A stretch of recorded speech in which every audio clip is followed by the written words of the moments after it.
नाज़रीन, सबसे पहले आप ये वीडियो देखें जिसमें कि बैरिस्टर गौहर अली खान ने कौमी असम्बली में खिताब करते हुए फार्म 47 से बनी हुई हुकूमत के परखचे उड़ा दिए। शहबाज शरीफ और ख्वाजा आसिफ भी मौजूद थे और दोनों को आईना दिखाया। बिलावल भुट्टो की भी अच्छी तरह से दुर्गट बनाई। और अभी आप ये वीडियो देखें और उसके बाद हम मज़ीद गुफ्तगू करेंगे। इससे पहले कि आप वीडियो की तरफ जाएँ, चैनल को लाइक, शेयर और सब्सक्राइब ज़रूर कर दें। शौचार के इशारे पे उठता है। याद रखो, उस दिन से डरो, उस दिन से डरो जो वो हंगर स्ट्राइक पे गया। और अगर उसने इशारा किया कि सड़कों पे आ जाओ तो बांग्लादेश को भूल जाओगे। ख्वाजा साहब 2013 में सुप्रीम कोर्ट के ऑर्डर के मुताबिक आपके केस में 45,000 वोट बोगस नहीं थे। वो आपके वोट क्यों बोगस थे? मैं डिमांड नहीं करता। क्या हाई कोर्ट के 3 जजेस ने आपके खिलाफ इकामे पे डिस्क्वालीफाई नहीं किया? क्या 2018 में आप खुद नहीं कहते कि मैंने फोन किया, मुझे जितवाया गया? 2024 आया। आज का आपके पास इलेक्शन कमीशन का वेरीफाइड लिस्ट नहीं है। यूसुफ रजा गिलानी साहब का बेटा सुप्रीम कोर्ट से गेट से अरेस्ट नहीं हुआ, उसी की हुकूमत थी। वजीर आजम अपना बेटे को नहीं बचा सका, कौन लेके गया उसको? क्या था वो? मौजूदा हुकूमत में अगर इतनी ही पावरफुल है, ख्वाजा सादरपी को किसने अपलोड करवाया? अगर ऐसा ही है तो राजा साहब से मैं पूछता हूं, राजा साहब, आपकी पार्टी वजीर आजम के हटाने के बाद जब सीएसी की मीटिंग हुई है, जनाब डिप्टी स्पीकर, आपको अच्छी तरह मालूम है, रात को यह फैसला हुआ शहाबुद्दीन साहब कल वजीर आजम होंगे। उसके घर लोग चले गए, उसको उठाया, राजा साहब वजीर आजम होंगे। आज बताओ किसने आपको वजीर आजम बनवाया था? जनाब डिप्टी स्पीकर, मैं समझता हूं आज एक सैड डे है। द वे बिलावल साहब ने बोला, जो अजंदाज गुफ्तगू इस्तेमाल की, जो इशारे किए, जो लात हटाए, मैं समझता हूं ये किसी भी पार्टी के चेयरमैन के लिए एक डेथ है। He is politically dead. उसके पास इस कौम के लिए ये विजन नहीं है। वो शायद ऑक्सफोर्ड के जाली डिग्री से यहां पहुंचा है। अगर उसके पास विजन होता तो वो यूरोप अमेरिका से ये विजन लेके आता कि लीडर्स वो होते हैं जो सब कुछ अपने दिलों पे ले चुके होते हैं। जनाब स्पीकर, ये लाजिम है कि ये लाइन ड्रा की जाए कि ये पार्लियामान मजबूत है या कोई और मजबूत है। जनाब स्पीकर, आपकी अटेंशन चाहिए। जनाब डिप्टी स्पीकर, आप थोड़ा अटेंशन कर लें। कल भी ख्वाजा आसिफ साहब बाहर गए थे। इस मुल्क की हिस्ट्री कोई अच्छी नहीं है। ये सारे अपने अपने ममालिक में देखें, अपने वक्त के हुकूमतों में देखें, इनकी हुकूमत में क्या हुआ है। यूसुफ रजा गिलानी साहब का बेटा सुप्रीम कोर्ट से गेट से अरेस्ट नहीं हुआ, उसी की हुकूमत थी। वजीर आजम अपना बेटे को नहीं बचा सका, कौन लेके गया उसको? क्या था वो? मौजूदा हुकूमत में अगर इतनी ही पावरफुल है, ख्वाजा सादरपी को किसने अपलोड करवाया? अगर ऐसा ही है तो राजा साहब से मैं पूछता हूं, राजा साहब, आपकी पार्टी वजीर आजम के हटाने के बाद जब सीएसी की मीटिंग हुई है, जनाब डिप्टी स्पीकर, आपको अच्छी तरह मालूम है, रात को यह फैसला हुआ शहाबुद्दीन साहब कल वजीर आजम होंगे। उसके घर लोग चले गए, उसको उठाया, राजा साहब वजीर आजम होंगे। आज बताओ किसने आपको वजीर आजम बनवाया था? आपकी सीएसी की पार्टी की हकीकत चली थी। बताएं आप। काज़मी साहब आपके रिलीजियस मिनिस्टर थे, आपकी ही हुकूमत थी। बताएं किसने उसको अरेस्ट करवाया था? आप बचा सके थे? यह ईमान कमजोर होता रहा है। बहुत अच्छी बात हो गई थी, हम इसलिए आगे की तरफ बढ़ना चाह रहे थे। ख्वाजा साहब ने कल प्रोटेस्ट किया था, हमारी वजह से नहीं। मेरे और इसकी कोई तलख कलामी नहीं हुई, मेरी ख्वाजा साहब की कभी तलख कलामी नहीं होती। पर एक बात जरूर हुई थी, ख्वाजा साहब ने कहा, और मैं कभी नहीं कहता जिस तरह ट्वीट की बात हो रही है, जनाब स्पीकर, ये जो जगह बैठी हुई है, हम बैठे हैं, ये हमारा ट्रुथ एंड रिकंसिलिएशन कमीशन नहीं है कि यहां एक दूसरे की सटल कर दे कि आप कितने बुरे थे, मैं कितना अच्छा हूं, आपने कितने लोगों को जदोकोब किया, मैंने कितने जदोकोब किया। लेकिन यह बात आपको वसूख के साथ कैसा हो, पूरी दुनिया कहती है कि आपकी हुकूमत में सबसे ज्यादा ह्यूमन राइट्स वायलेशन हुए। इतनी कर्ज रखो कि यह मान लो। लीडर तख्तदार पे पहुंचते, आपने भुलाना भुट्टो को, लीडर तख्तदार पे पहुंचते हैं ताकि कौम बचे। वो कहते हैं जुल्म के खिलाफ हमने लड़ना है। जनाब स्पीकर, हम अगर कुर्बानी ना दे, मैं तो फर्स्ट टाइम इस असेंबली में हूं, ख्वाजा साहब तो मेरी उम्र से ज्यादा इस असेंबली में रहे।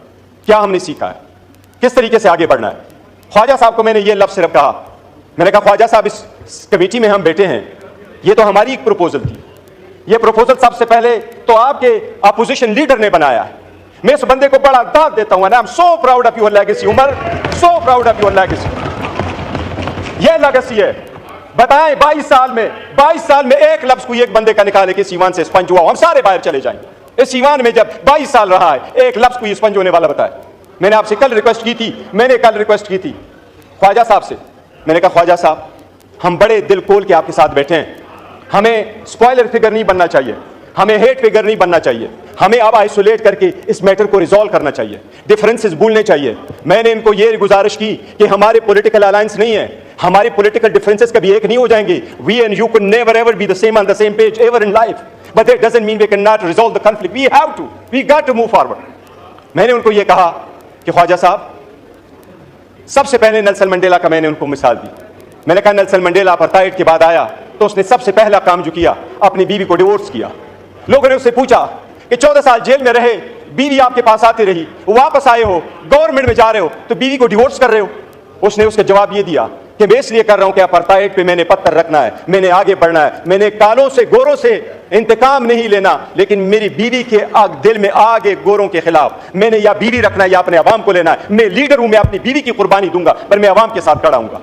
मैंने कहा ख्वाजा साहब, अगर आपका इतना दिल नहीं है कि मिनिस्टर होते हुए आप हमारे ग्रीवियंसेस नहीं सुन सकते, इस वक्त ग्रीवियंसेस हमारे हैं। मेरे महीने के नाम लेकर के कहा कि ये 5 महीने हमारे मिसिंग है, उनकी फैमिली मेंबर्स के साथ क्या हो रहा है, ये अगर आप नहीं हो सकते तो मैंने कहा ख्वाजा साहब, हमारी बड़ी कोशिश है, हम चाहते हैं कि आप सीट पे रहे, लेकिन फिर आपका इस्तेका कि बेशक आप स्पीकर को कहें आप ये न रहे। जनाब स्पीकर, 2 दिन हम आगे जाते हैं, 1 स्टेप आगे जाते हैं, कोई ना कोई पीछे आ जाता है और ये 4 स्टेप बैक हम चले जाते हैं। इसी वजह से क्या हो जाएगा, ये ईमान नहीं चल पाएगा, ये कौम सफर हो जाएगी, ये डेमोक्रेसी खत्म हो जाएगी, ये स्पेस आपका कोई और ले जाएगा, ये गैर सियासी कुव्वतें आपकी ले जाएगी, ये इंतहा पसंद कुव्वतें आपकी आ जाएगी। ये जिसको आप कहते हैं आइसोलेट करते हैं, अच्छी तरह देख ले, क्या पूरी दुनिया इस बात की गवाही नहीं दे रही कि पाकिस्तान तहरीक इंसाफ इस वक्त 70% अवाम की सपोर्ट है। मैं आपको स्पीकर साहब वसूख के साथ कहता हूं, यह 70% पाकिस्तान वो क़ैदी 804 के इशारे पे उठता है। याद रखो, उस दिन से डरो, उस दिन से डरो जो वो हंगर स्ट्राइक पे गया, और अगर उसने इशारा किया कि सड़कों पे आ जाओ तो बांग्लादेश को भूल जाओगे। पर वही है और हम यही चाहते हैं कि माजी को भूल जाओ, पाकिस्तान को रवंडा नहीं बनाना, पाकिस्तान को नहीं रवंडा हमने बनाना, पाकिस्तान को बेहतर करना है। खुदा के लिए ये ईवान में बैठ करके ये जो हम पढ़ते हैं ना, ये आईन की ओथ जब उठाते हैं तो हम कहते हैं कि अपने पर्सनल इंटरेस्ट को हम सेक्रीफाइस करेंगे कौम की। ये पावर इख्तिदार आनी जानी चीज है, ये कौम की अमानत है। पावर आए तो इसका मतलब ये नहीं है कि हम लोगों को जेर करें। कभी ये कोशिश ना करें कि उनमें से कौन जीता कौन हारता है। हमारे हार और जीत में ये पार्लियामान हार जाएगा, हम उधर के उधर रह जाएंगे। जनाब deputy speaker, it is time है कि कॉमन सेंस प्रिवेल करें। अगर कोई केस कोर्ट में मौजूद है, मैं खान के किस किस केस को उठा दूं, साइफर का उठाऊं, इद्दत का उठाऊं, तो शहाना का उठाऊं, फिर आप लोगों का उठाऊं। ख्वाजा साहब, 2013 में सुप्रीम कोर्ट के ऑर्डर के मुताबिक आपके केस में 45,000 वोट बोगस नहीं थे। वो आपके वोट क्यों बोगस थे? मैं एग्रीमेंट नहीं करता। क्या हाई कोर्ट के 3 जजेस ने आपके खिलाफ इकामे पे डिस्क्वालीफाई नहीं किया? क्या 2018 में आप खुद नहीं कहते कि मैंने फोन किया मुझे जितवाया गया? 2024 आया। आज का आपके पास इलेक्शन कमीशन का वेरीफाइड लिस्ट नहीं है। ख्वाजा साहब, मेरी सबसे दरखास्त, पहले मैं अपने फिर आपसे, अगर हमने यहाँ अपनी आवाम की नुमाइंदगी करनी है तो भूल जाए हम में से कौन अच्छा है। जिन्होंने पारसाई के दावे करने हैं वो अपने तरफ सारे 2 करते। हमारे खानों में ये हम जो चाहते हैं बेहतर, हम ये चाहते हैं कि जो जनाब स्पीकर, आज मेरा एक अच्छा प्रोग्रेस हुआ है हमारी कमेटी में, एक अल्हम्दुलिल्लाह सब कमेटी बनी है। वो कमेटी में हम जाके प्रिविलेजेस और इम्यूनिटीज पे बात कर रहे हैं। मैंने सारी बातें की, मैंने उनको कहा स्पीकर साहब, मैंने ये जिक्र किया, कहा ये कि इम्यूनिटी के लिए रखो, MPA मैंने इसके लिए कि 15 दिन पहले अरेस्ट नहीं होंगे, 15 दिन बाद अरेस्ट नहीं होंगे। मैंने कहा हमें VIP कल्चर नहीं चाहिए, हमें अरेस्ट करते जब चाहे अरेस्ट करें, हम VIP कल्चर नहीं चाहते, हम डिग्निटी और रिस्पेक्ट के लिए बैठे, VIP कल्चर के लिए नहीं बैठे।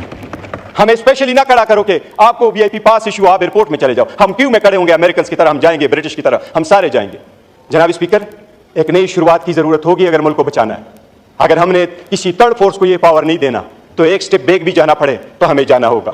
हमने करना अगर है तो मैं ख्वाजा साहब बस इनफ, हम चाहते यही है कि डिफरेंसेस रिजॉल्व करें। अगर एक दूसरे को ये दिखाएंगे कि किसका कितना रोल था तो हमरी कभी कभी लफ्ज़ इस्तेमाल नहीं करता वो हमाम का, लेकिन इसमें किसी की हालत अच्छी नहीं है।